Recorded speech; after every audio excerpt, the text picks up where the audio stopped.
You're not going to believe this. Ted Cruz is back on the show. Welcome back, Senator Cruz. James, great to be with you. Thanks for having me. Okay, so look, the headlines, political, we'll get to that in just a second. It's nice and salacious, and everyone's talking about it. I want to talk some brass tacks, though. Tell me about this bipartisan FAA bill that just got passed. Well, the Senate, we just passed overwhelmingly a major FAA reauthorization. It's focused on aviation, obviously. It's focused on aviation safety, hiring more air traffic controllers, investing more in technology. You know, we've seen a lot of really close calls in terms of near misses on runways. So this is putting real money into detection technology to try to avoid those. It's also investing billions of dollars in new infrastructure at airports in Texas and all across the country. And it's legislation that I've been drafting for months. I've worked with Democrats, Republicans, and we just passed it last night on the floor of the Senate with an overwhelming vote. It's now headed to the House and expected to go to the president's desk for signature within the week. Is there any talk when I hear FAA reform or reauthorization or whatever, I always hope someone's trying to privatize that. Canada did it in the 90s. It seems to be working out. And we shouldn't be more socialist than Canada. Yep. So, look, I'm a big believer in taking the air traffic control function and moving it to a private entity. You're right, Canada's done it. You're right, other countries have done it. And they end up having enhanced safety and much better technology. I've chaired multiple hearings on exactly that topic. I think there's a lot to be said on it.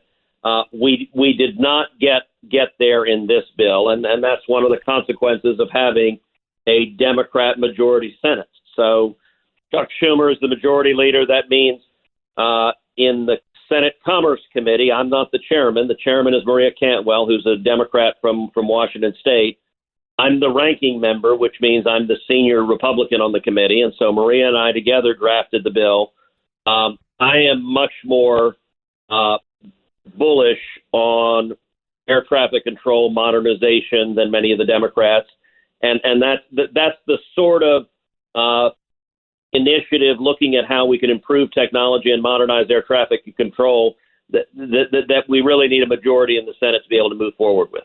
Wow, that makes my libertarian heart all warm and fuzzy. This is so good to hear. The other thing that we think about when it comes to what's going on with the airlines in the last few years is all those pilots that got fired for not complying with the vaccine mandate. Is there anything that can be done to say, hey, you got to hire all these dudes back or there's going to be problems? Well, thankfully, they have hired them back. So the worst offender on that was United Airlines. And United Airlines treated its employees terribly.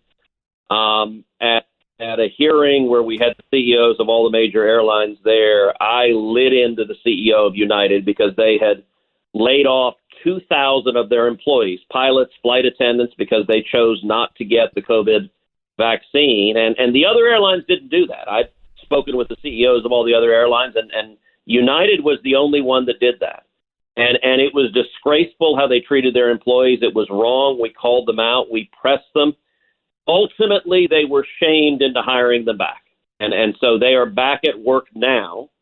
I'll tell you, look, I live in Houston, so I fly United a lot.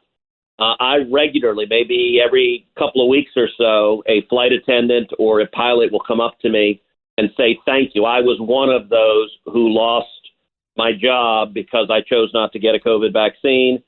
And thank you for fighting for me to get my job back. All right, Ted Cruz, real quick, your thoughts on what's going on with Trump trials, the Stormy situation, and because this has real ramifications going forward. Yeah, look, it is absolute garbage. This is a kangaroo court, although, frankly, that's not fair to kangaroos. This is worse than that. It is a political persecution.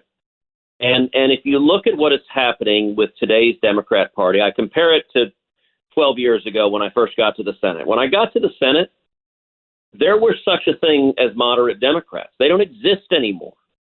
And what we are seeing is that the far left hates Trump so much, they are willing to abuse power to try to prevent him from being reelected. In more than 2 centuries of our nation's history, we've never once indicted a former president or a current president. In the last year, rabid Democrat prosecutors have indicted Trump not once, not twice, not 3 times, but 4 separate times. And it's because they hate him.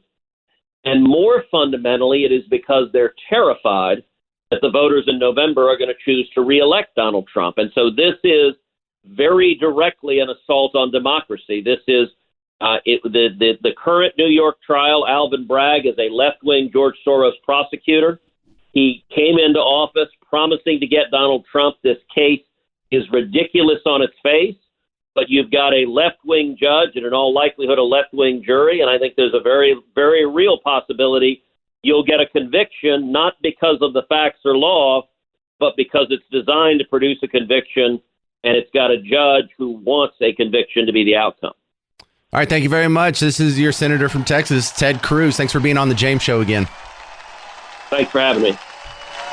Well, that's pretty cool. I like it when I agree with my Republican neighbors. You know, I have me and my libertarian sensibilities butt heads on some issues, but I like that because not all Republicans will say that they want to privatize the FAA. Not all Republicans even have an opinion on what we should do with the FAA. So that was fantastic. Love hearing that.